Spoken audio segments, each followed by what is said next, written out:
Hi guys. Well, today I'm on a walk.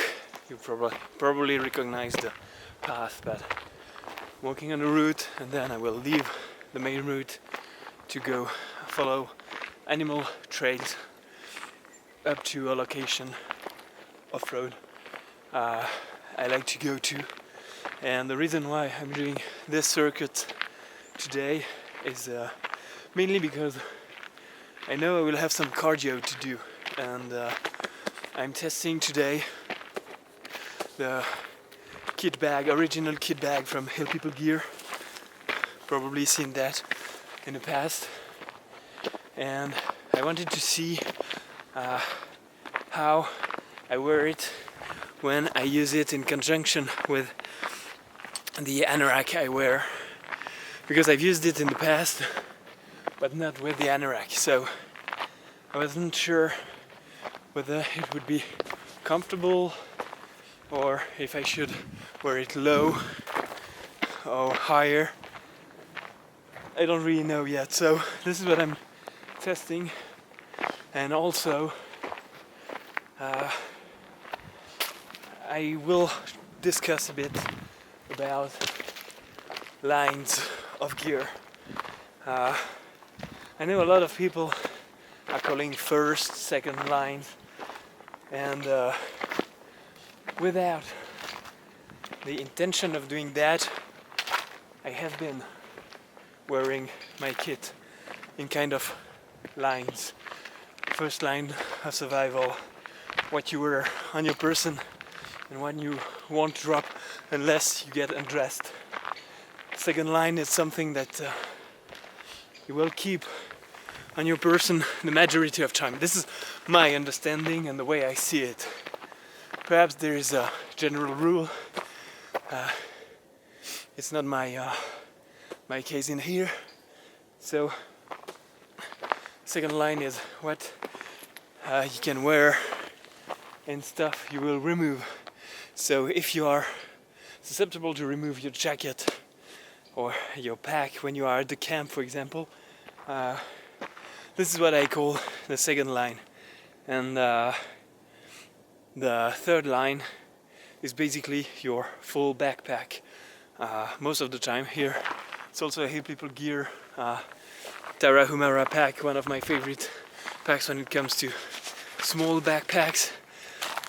And the reason why I love it so much is that you can just put what you really need to bring, sorry with the sun, what you really need to bring with you out in the wild. And yeah, I've been using this kind of systems. Usually it's my jacket that is my second line, my anorak that I remove when I'm at camp around the fire, or most of the time. But now I have transferred some of my gear, or most of my gear, from my pouches to my front pack, and the only thing that I miss is a container that I usually bring with under the form of a water bottle that I have clipped at the belt.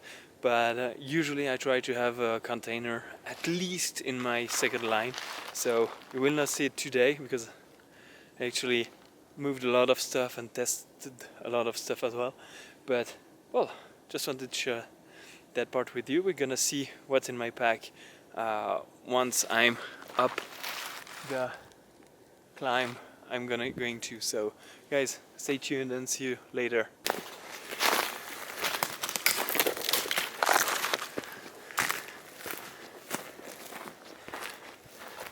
Okay guys, it's November 17. They told us the weather gonna be colder and cooler, and I'm still wondering if they are not lying to us.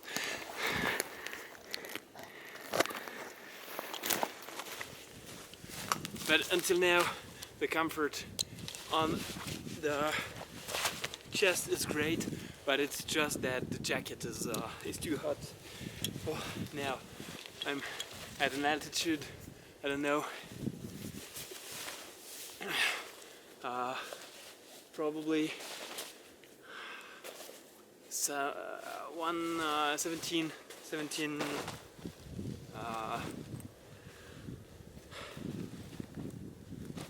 1,700 meters of altitude.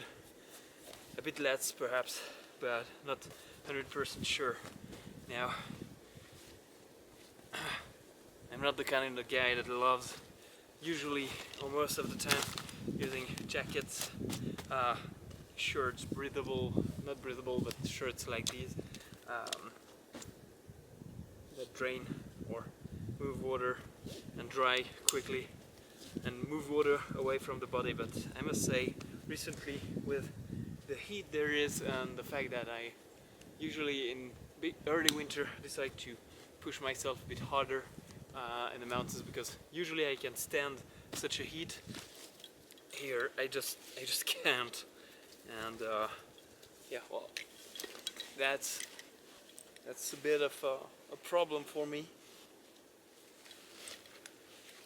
Not a real problem, but it's not sucks, but could. Okay, so just have to retighten the kitbag bit, or adjust it a bit, because I was wearing it perhaps a bit too high.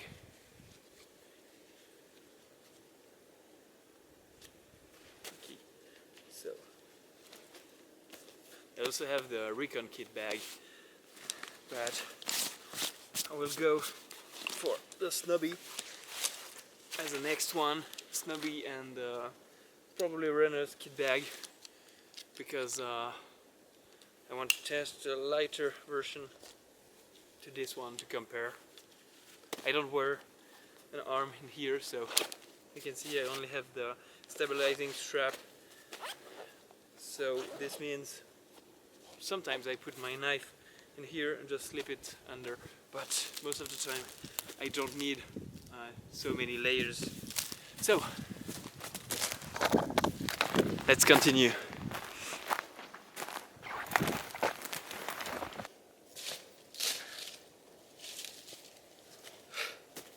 Okay guys, 50 minutes of hiking to get here.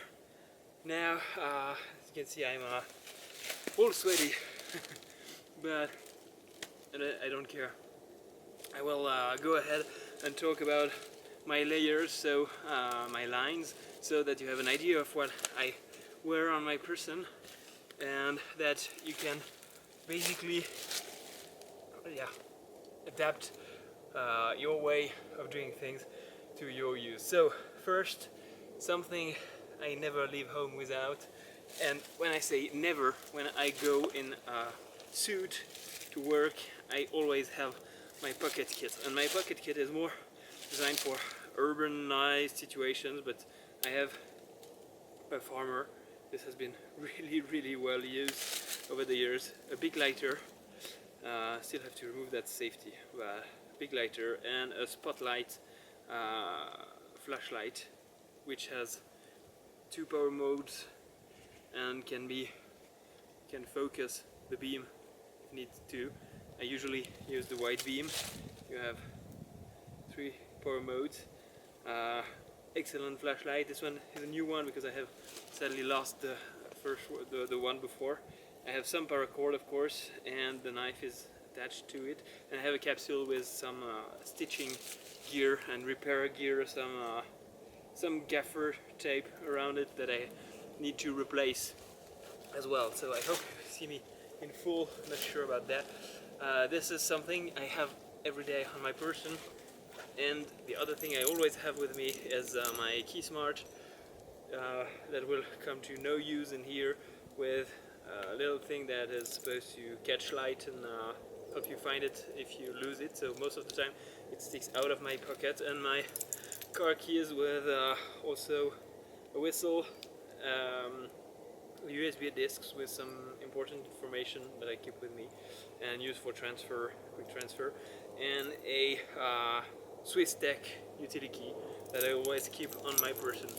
So this is what I have in my pockets. In here, sorry, there's a slope in here, and it's not always comfy, but at least I have some gear with me, and of course some more paracord with that. So this is basically my first line, something that I always have on my person. And sorry, I'm so sweaty. It's November. I just excuse me. I don't see anything with those shades. So another thing that I have with me and usually never leaves my waist most of the time is Shemag. This one has been used as a shade for my window for over a year, and it was OD and has turned to tan, but you can still see a darker spot in the middle that is actually the central part of the window. Sorry guys, just had to do that. It's also one of the aim purposes of that. The other one is that often when I hike and it's colder, in the summertime I use it around my head or somewhere else, but in the wintertime it protects the lower back. So when my t-shirt gets up, this is still here to protect me a little bit. So, and I have of course here my knife, belt knife. I always have a belt knife with me when I'm in the woods, and this is not what I call EDC, but it's my first line. It won't leave my person. What else? I have a compass. This never leaves my person, even at work. This is a wrist rigger from Alpenlore that I will also have with me. A stainless steel bracelet from Fred Perrin from France. I love this. It has no real use in wilderness survival, but I love it and keep it with me. And this is a paracord bracelet that I keep mostly for woodland activities, because it has the toggle that I have replaced from wood. I actually got this one. I did not make this one, I made most, but this one was a present coming with the Klecker tool blade, Klecker axe, lumberjack axe that I purchased through Kickstarter. Well, this is pretty much everything for my first line. Now, second line, we'll remove the third line and use it very soon, but second line is the gear, as I've said, that I will bring with me and use, perhaps keep, or perhaps will remove around the camp. The backpack will be removed anyway, so this is the third line. This is the second line. This is something I can keep at hand when I go to sleep. I know if I need to leave, I have everything I need to survive, or almost everything I need to survive in this. Now, a pair of gloves. My hands and my feet are some of my most important tools in survival, so I keep those for also protecting my hands when I'm touching dubious stuff, just to be sure. Now, front pockets is usually the pocket where I store gear. For example, here are my driving license, ID card, 2 bank cards, and 2 bills if I need to pay something in cash, and cell phone. They're right in here. This is really the pocket for my personal stuff. I could put my home keys in here, and here you will not feel really disappointed, because it's just the gear you keep seeing in most of my video, but that works for me. This is the only addition. It's a measuring tape, because I was doing some tracking today. This is kind of a buff out of synthetic fabric. I use it to filter water, to protect my neck, as this one, when it's colder and I sweat, and use it to wrap my head also to keep me from getting cold. Now, sure, Strike Force Fire Steel, I love this, especially when you have less force, you have something that is easier to pick. So I consider this as my main fire steel. I have my other one that is in my pocket today, also this Light My Fire, simple Light My Fire with a capsule. This actually was also a first line. Light My Fire, striker with whistle, and the capsule with a fire starter. So now I'm losing everything I have in my pocket, so what I have in here is Strike Force knife with a saw. I've chosen to have something a bit weightier, heavier. I don't care, but I have a nice blade, saw blade and blade. Strike Force, as I've said. Spool tool with lighter and some paracord. I have, I believe, like 10 meters or something like so. And here on the other side I have something, because this kit is I've mostly designed it to be on the move most of the time. So I have added, instead of the poncho sleeping bag, the sleeping bag heat sheet BB from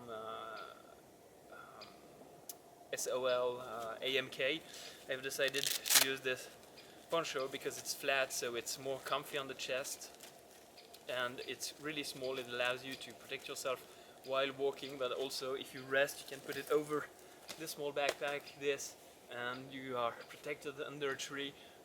It reflects and keeps some of the wind out, so you will be protected better than with nothing.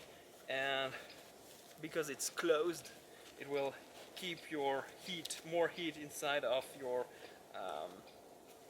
jacket. And a small bezel light, which is my go-to safety survival flashlight, because it's hands-free. And yeah, so everything goes back in here. And as I've told you before, Switzerland concealed carry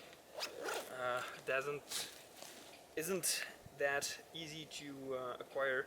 So, excuse me, problem with the beard.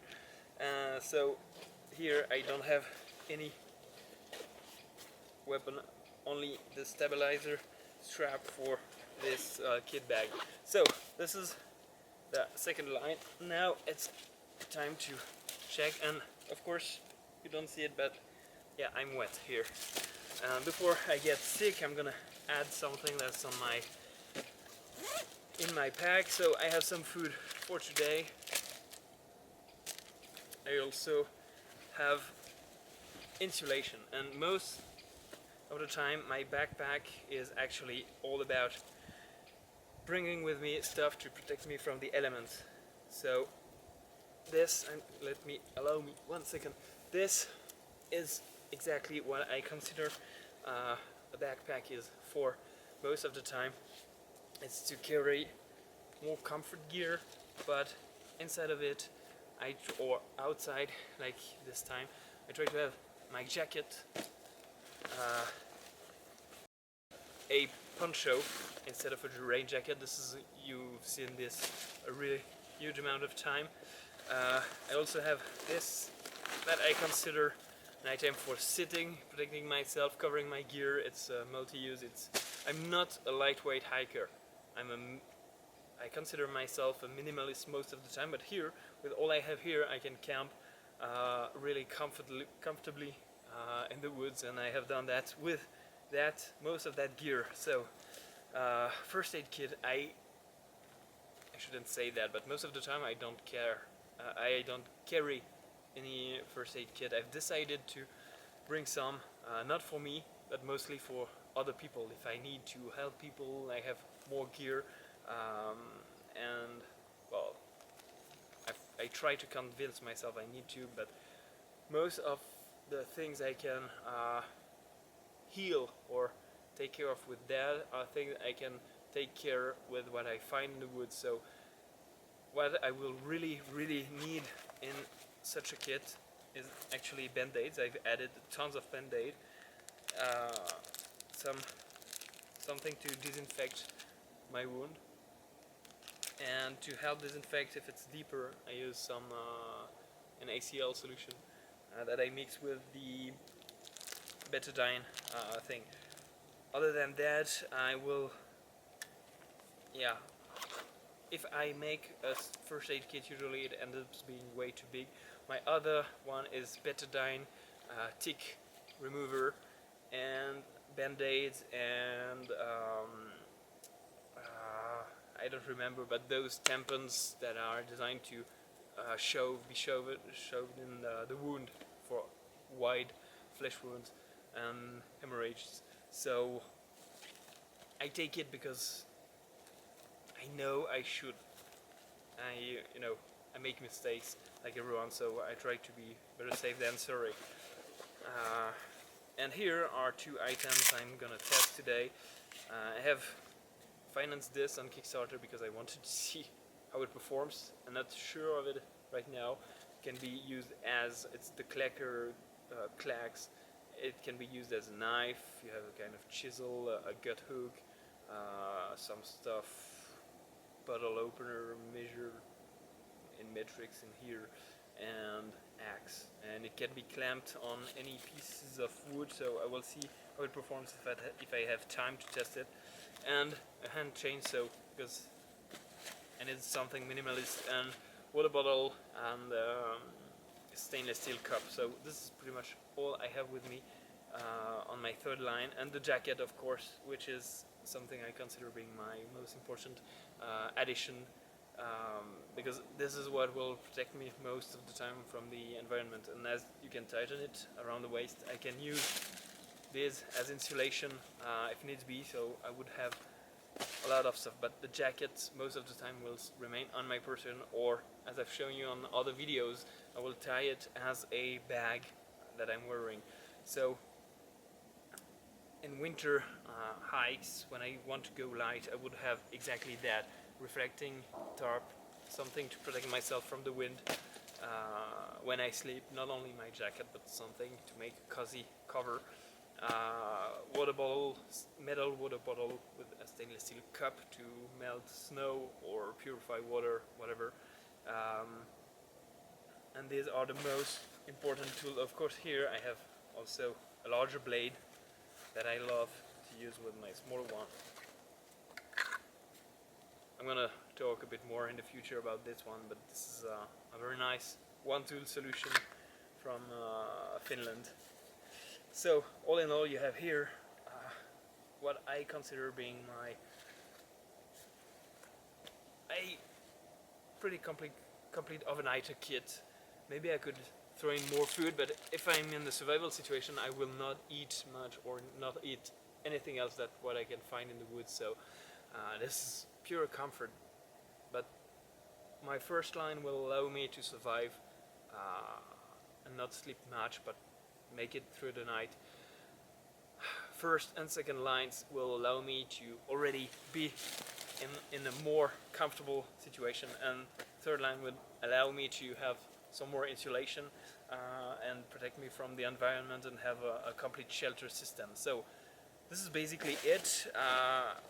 As always, this is information, this is how I roll, this is how I consider my necessities and priorities.